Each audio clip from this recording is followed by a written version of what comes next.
प्यारे साथियों, जैसा कि आप लोगों का क्लास 12th से फाइनल बोर्ड एग्जाम 2025 में होने जा रहा है, तो यह वीडियो आपके लिए काफ़ी इंपॉर्टेंट होने वाला है। क्योंकि प्यारा बच्चों, अभी किस वीडियो में हम लोग क्लास 12th के लिए हिस्ट्री यानी कि इतिहास का पेपर लेकर के आए। इसमें हम लोग टोटल जो क्वेश्चन देखेंगे प्यारे बच्चों, ये आपका जो रहने वाला है ना, बिल्कुल याद रखिएगा 74 क्वेश्चन को देखने वाले हैं, जो कि आपके फाइनल बोर्ड एग्जाम 2025 के लिए काफ़ी महत्वपूर्ण होगा, उसमें पूछा भी जाएगा। ठीक है, तो विषय कोड देखिएगा आपका 321 रहेगा। सीट कोड हम लोग डी का सोल्यूशन कर रहे हैं। और यहाँ पर देख लीजिएगा, जो आपका टाइम मिलता है एग्जाम में 3 घंटा 15 मिनट का मिलेगा। टोटल 100 मार्क्स का एग्जाम होगा, है ना। 100 ऑब्जेक्टिव मिलता है, मात्र आपको इसमें से 50 क्वेश्चन बनाना होता है। एक चीज़ मैं बता दूँ, इसका पीडीएफ वगैरह लेना अगर चाहते हो तो आप लोग इस नंबर पर मैसेज करके व्हाट्सएप ग्रुप ज्वाइन कर लेना। 98-355-16-710 पर आप लोग अपना नेम, जिला का नेम, क्लास 12th आर्ट्स लिख के भेजिएगा। हम आपको ग्रुप मीट कर देंगे, इसका पीडीएफ भी दे देंगे। इसके अलावा डेली आपका रात में 8:30 बजे इसी चैनल पे क्लास होता है, जिसमें हम लोग डेली जो है ना इंपॉर्टेंट ऑब्जेक्टिव और इंपॉर्टेंट सब्जेक्ट करवाते हैं, जो कि आपके एग्जाम की दृष्टि से काफ़ी महत्वपूर्ण है। तो अगर करना चाहते हो तो चैनल को आप लोग क्या कर लीजिए, सब्सक्राइब कर लीजिए और नोटिफिकेशन कॉल पे प्रेस कर लीजिए। तो चलिए आगे बढ़ते हैं। यहाँ से देखिएगा, सबसे पहला नंबर जो प्रश्न आप लोगों से बोला गया ना, बिल्कुल ध्यानपूर्वक देखिए और कमेंट बॉक्स में आंसर बताने का भी प्रयास करिएगा। पहला क्वेश्चन बोला कि गांधार कला किस कला से प्रभावित था। गांधार जो कला है ये किस कला से प्रभावित थी, तो याद रखिएगा ये जो थी ना, ये थी यूनानी कला से प्रभावित। ऑप्शन बी नोट करिएगा। 2 नंबर के मूल कार्य में जो है ना न्यायिक अधिकारी कौन था, तो याद रखिएगा 2 नंबर का ऑप्शन ए हो जाएगा, राजुक, है ना। नेक्स्ट क्वेश्चन है 3 नंबर की, पन किस धातु का सिक्का था। पन जो है किस धातु का सिक्का था, याद रखिएगा 3 का ऑप्शन भी होगा, चांदी का।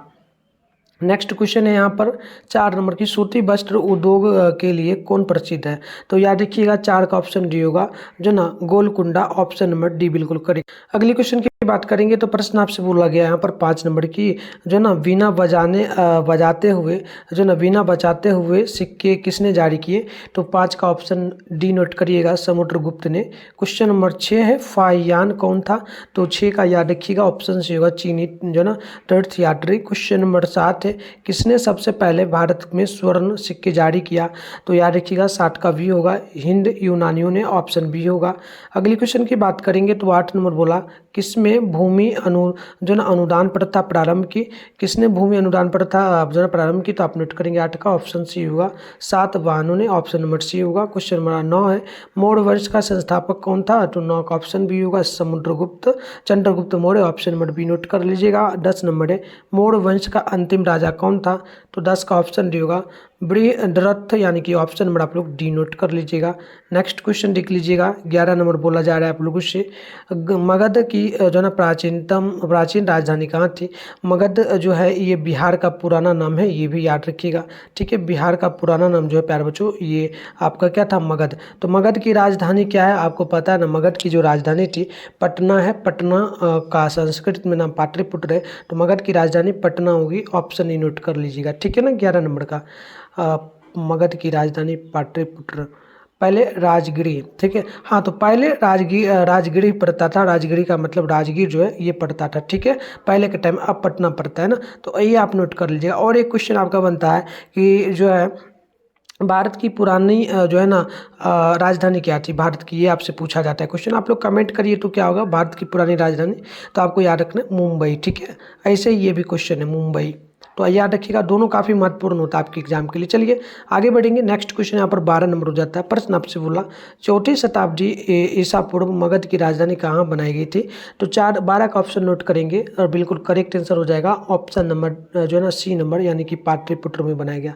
ठीक है, कब बनाया गया, मगध की राजधानी यानी बिहार की राजधानी पटना कब बनाया गया था, तो याद रखिएगा ईसा पूर्व में बनाया गया था मगध की राजधानी। ठीक है, चलिए आगे बढ़ेंगे। नेक्स्ट क्वेश्चन हमारा यहाँ पर होता है 13 नंबर की, वह कौन सा पहला सम्राट था जिसने अपने अधिकारियों और प्रजा के लिए संदेश प्राकृतिक जो ना पत्थरों और पॉलिश किए हुए स्तंभों पर लिख पाए थे, तो याद रखिएगा 13 का डी नंबर करेक्ट होगा, चंद्रगुप्त। क्वेश्चन नंबर 14 के मेगास्थनीज किस यूनानी शासक के राजदूत के रूप में पाटलिपुत्र आया था, याद रखिएगा 14 का ऑप्शन सी होगा, ये आपका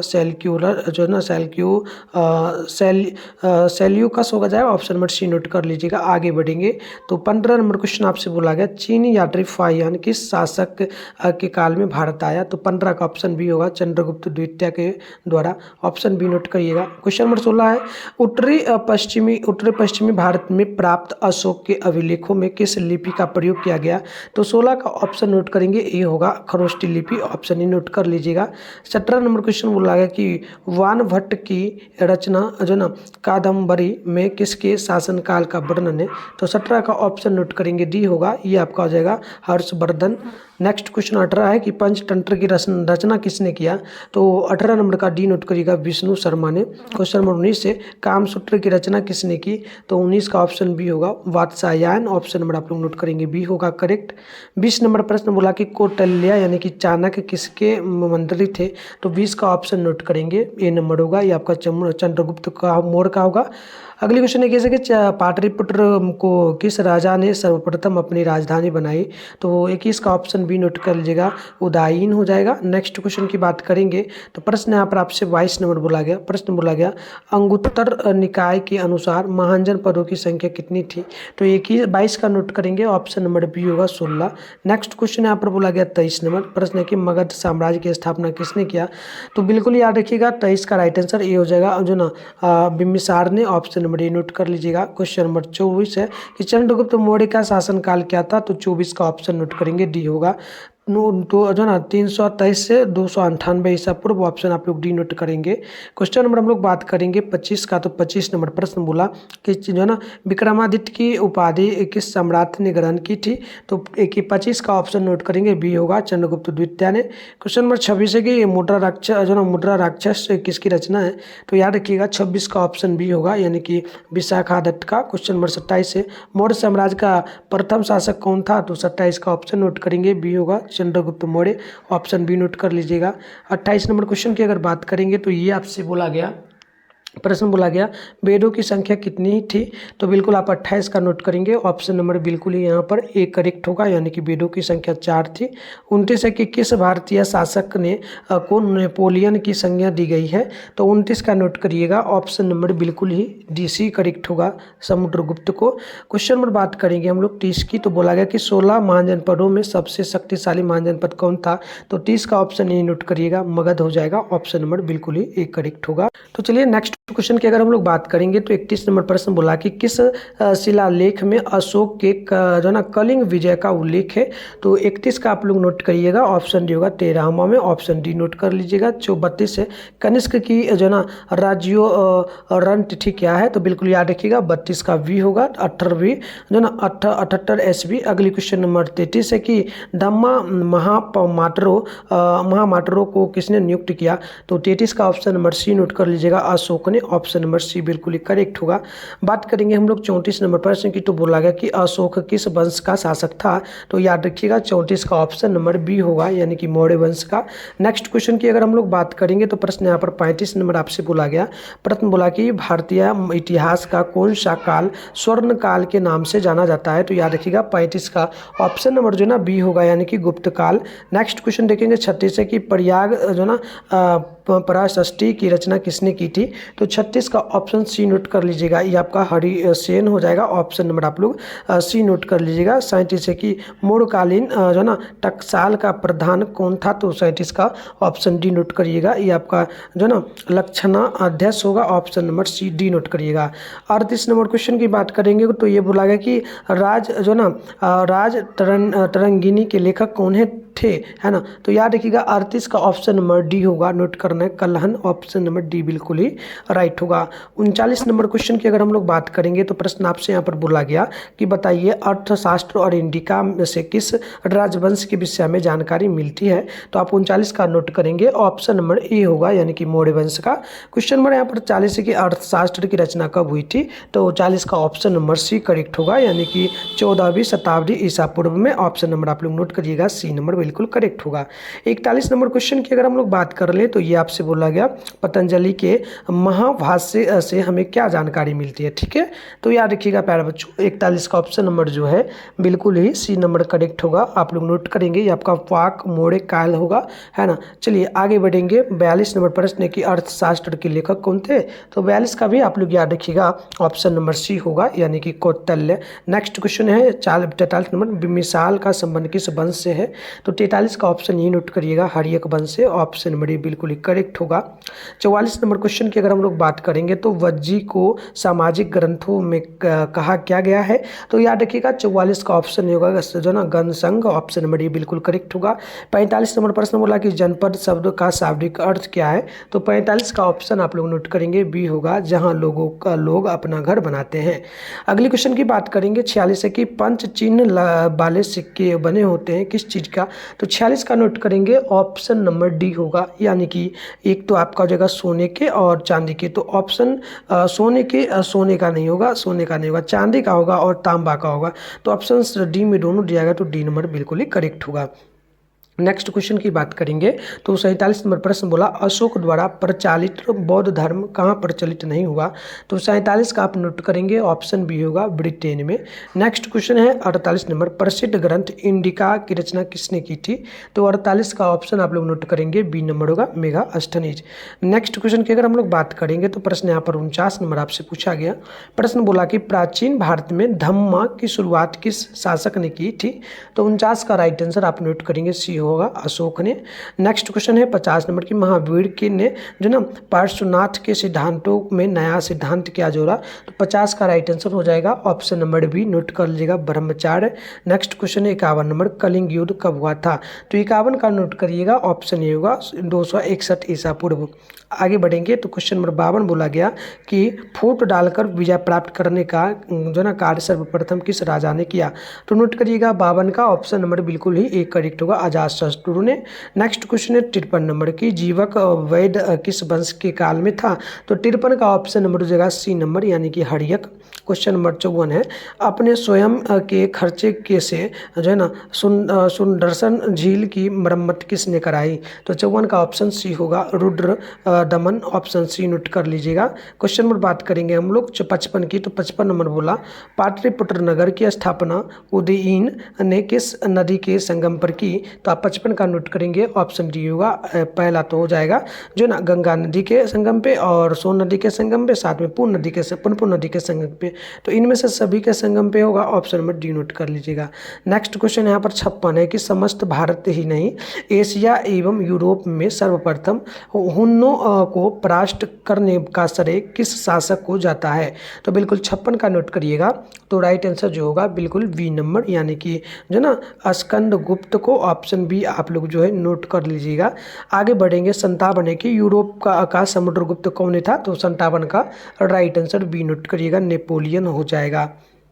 58 नंबर क्वेश्चन की बात करेंगे किसके अभिलेख में भूमिदान का उल्लेख मिलता है, तो 58 नंबर का सी होगा, ये आपका प्रभावती गुप्त का होगा, ऑप्शन डी नोट करिएगा। 59 की भूमि अनुदान से संबंधित प्रथम अभिलेखीय प्रमाण किसका है, तो बिल्कुल आप 55 का नोट, 55 59 है ना, 59 नंबर का आंसर की आप लोग नोट करिएगा, ये आपका बी होगा, ये आपका सातवाहन काल होगा, ऑप्शन बी नोट करिएगा। और आप लोग भी कमेंट बॉक्स में ना सारे क्वेश्चन का उत्तर बताते चलिए, और देखना है कि आप लोग 74 क्वेश्चन में से ऑलमोस्ट कितना क्वेश्चन का सही जवाब दे पाते हो, ठीक है। चलिए क्योंकि तैयारी भी बेहतरीन आप लोगों को करना होगा, तभी बोर्ड एग्जाम में अच्छा तैयार नंबर आएगा, ठीक है। चैनल को आप सब्सक्राइब ज़्यादा से ज़्यादा करिए और नोटिफिकेशन को ऑल पे प्रेस कर लीजिए। वीडियो को लाइक आप लोग नहीं करते तो लाइक कर लिया करो एंड शेयर क्या करो उन सभी दोस्तों के साथ जो आपके साथ बोर्ड एग्जाम 2025 में देने जाएंगे फाइनल, ठीक है। तो आप सभी दोस्तों में शेयर करो और सभी को बता दिया करो कि रात में 8:30 बजे क्लास होता है मिथुन स्टडी सेंटर के यूट्यूब चैनल पे, आप यहाँ पे आकर के 8:30 बजे जुड़ सकते हो, ठीक है। आप सब्सक्राइब करके रखोगे ना तो रात में 8:30 बजे नोटिफिकेशन जो मिलेगा ये आपको मिलेगा इसी क्लास का, आर्ट्स का ही, ठीक है। वैसे इस चैनल पे जो है ना 10th का भी क्लास होता है और 12th वाले साइंस का भी होता है, इसलिए सबका अलग अलग टाइम है। आपका 8:30 बजे आप लोग उस टाइम में जुड़ जाया करो। चलो बढ़ते हैं आगे। नेक्स्ट क्वेश्चन यहाँ पर आपसे जो बोला गया 60 नंबर प्रश्न बोला 510 ईसा ईस्वी में सती प्रथा के साक्ष्य वाला प्रथम अभिलेख कहाँ मिल रहा है, ठीक है। तो तो आप नोट करिएगा 60 नंबर का बिल्कुल ही ऑप्शन ए होगा। एरन में, इस जिसे हम लोग सागर भी कहते हैं, ये ऑप्शन ए होगा। 61 की अशोक ने महेंद्र और जो है ना संघमित्रा को बौद्ध धर्म के प्रचार के लिए कहाँ भेजे थे? तो याद रखिएगा 61 का ऑप्शन ए होगा, श्रीलंका भेजे थे।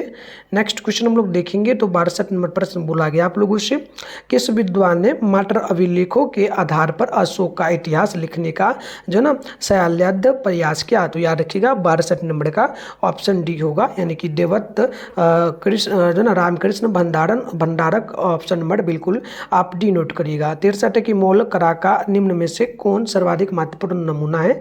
तो 63 का ऑप्शन डी होगा, अष्टम। नेक्स्ट क्वेश्चन की बात करेंगे 64 की, तो गुप्तों के काल में कौन से चीनी यात्री भारत आया था? तो आप 64 का बी नोट करिएगा, फाहियान, ऑप्शन नंबर बी बिल्कुल ही करेक्ट होगा। नेक्स्ट क्वेश्चन की बात करेंगे तो 65 नंबर प्रश्न आपसे पूछा गया, प्रश्न बोला मेगास्थनीज भारत में किसके दरबार में आया था? तो नोट करिएगा 65 का ऑप्शन नंबर ए होगा, यानी कि चंद्रगुप्त मौर्य, ऑप्शन ई नोट कर लीजिएगा। क्वेश्चन नंबर 66 की समुद्रगुप्त की जानकारी होती है किसमें? तो नोट करिएगा ये जो अभिलेख है ना प्यारे बच्चों 66 का, आपको याद रखना है प्रयाग प्रष्टि में से, ऑप्शन नंबर आप लोग नोट करेंगे तो बिल्कुल बी करेक्ट होगा। क्वेश्चन नंबर 67 है कि नवरत्न किस शासक के दरबार में रहते थे? ठीक है, तो नवरत्न जो है प्यारे बच्चों ये रहते जो थे वो थे समुद्रगुप्त विक्रमादित्य के जो है ना कहाँ पर? तो दरबार में, ऑप्शन नंबर आप लोग डी नोट कर लीजिएगा। चलिए आगे बढ़ेंगे। 68 नंबर क्वेश्चन आप लोग ध्यानपूर्वक देखिएगा और कमेंट बॉक्स में मैं बार बार बोल रहा हूँ जवाब देते चलिएगा, ठीक है। 68 की अभिज्ञान शाकुंतलम के रचनाकार कौन है? तो 68 का ऑप्शन आप लोग ए नोट कर लीजिएगा, ये कालिदास होगा। क्वेश्चन नंबर 69 की प्राचीन भारत में अभिलेख की शुरुआत किस शासक ने की? तो 69 का ऑप्शन नोट करेंगे, बिल्कुल आपका बी करेक्ट होगा, अशोक ने। क्वेश्चन नंबर 70 है कि किस शासक को जो ना प्रियदर्शी कहा गया है? तो 70 का ऑप्शन नंबर ए नोट कर लेना है, अशोक को। चलिए आगे बढ़ते अगली क्वेश्चन की अगर हम लोग बात करेंगे तो प्रश्न बोला 71 नंबर की मेगास्थनीज ने अपने यात्रा वृत्तांत में भारत के समाज को कितने वर्गों में जो है ना विभाजित किया है? तो आप 71 का नोट करेंगे, ऑप्शन नंबर बी होगा, 7 वर्गों में। क्वेश्चन नंबर 72 है कि एरोला में कैलाश मंदिर किस राजवंश ने निर्मित कराया? तो याद रखिएगा 72 का ऑप्शन डी होगा, ये आपका राष्ट्रकूट हो जाएगा। नेक्स्ट क्वेश्चन की बात करेंगे तो प्रश्न आपसे यहाँ पर 73 नंबर बोला गया, प्रश्न बोला कि तक्षशिला विश्वविद्यालय कहाँ स्थित था? तो याद रखिएगा 73 का ऑप्शन नंबर ए होगा, पाकिस्तान में। क्वेश्चन नंबर 74 है कि धम्म की शुरुआत किसने की थी? तो याद रखिएगा 74 का ऑप्शन सी होगा, अशोक ने। तो प्यारे बच्चों इस प्रकार से हमने सारे क्वेश्चन लगभग 74 क्वेश्चन का उत्तर देखा। आप बताना कमेंट बॉक्स में आप कितना क्वेश्चन का सही कर पाए थे। तो चलिए आज का पीडीएफ और भी आप एक जगह से डाउनलोड कर सकते हो, गूगल से, ठीक है। गूगल में भी आपको बिल्कुल वायरल पेपर मिलेगा, ठीक है। तो चलिए कैसे डाउनलोड करना है सीख लीजिए, आप वीडियो देखने के बाद जाकर के डाउनलोड कर सकते हैं। तो प्यारे बच्चों आंसर की डाउनलोड करने के लिए आप अपने फोन में गूगल को ओपन कर लीजिए, सर्च बार के आइकन पे क्लिक कर लीजिए। और अभी आप इस चैनल पर जो वीडियो देख रहे हो, चैनल का नाम है मिठुन स्टडी सेंटर। तो आप लोग चैनल का नाम मिठुन स्टडी सेंटर जो है ना गूगल या क्रोम ब्राउज़र में आकर के सर्च कर लीजिएगा मिठुन स्टडी सेंटर। इसके बाद थोड़ा सा ऊपर करिएगा, आपके सामने फर्स्ट में जो है ना प्यारे बच्चों आपके सामने जो ना मिठुन स्टडी सेंटर का ऑफिशियल वेबसाइट मिलेगा। मैं आपको जूम करके एक बार दिखा दे रहा हूँ, आप इस पर क्लिक करना। क्लिक करने के बाद इस प्रकार से इंटरफेस ओपन होगा। थोड़ा सा ऊपर करोगे आपके सामने जो है क्लास 12 का यहाँ पर सेशन देखने को मिलेगा। आप इस पर भी क्लिक करके पीडीएफ वगैरह प्राप्त कर सकते हो। इसके अलावा थोड़ा सा नीचे आओगे तो यहाँ पर क्लास 12 का सेशन आपको देखने को मिलेगा। यहाँ से भी आप लोग जो है ना डाउनलोड कर सकते हो। तो सेशन अभी नहीं बना है, बन जाएगा, ठीक है। तो आप चेकआउट वगैरह आकर के कर लेना, अगर बन गया होगा तो डाउनलोड कर लेना। चलिए मिलते हैं नेक्स्ट वीडियो में, तब तक के लिए बाय।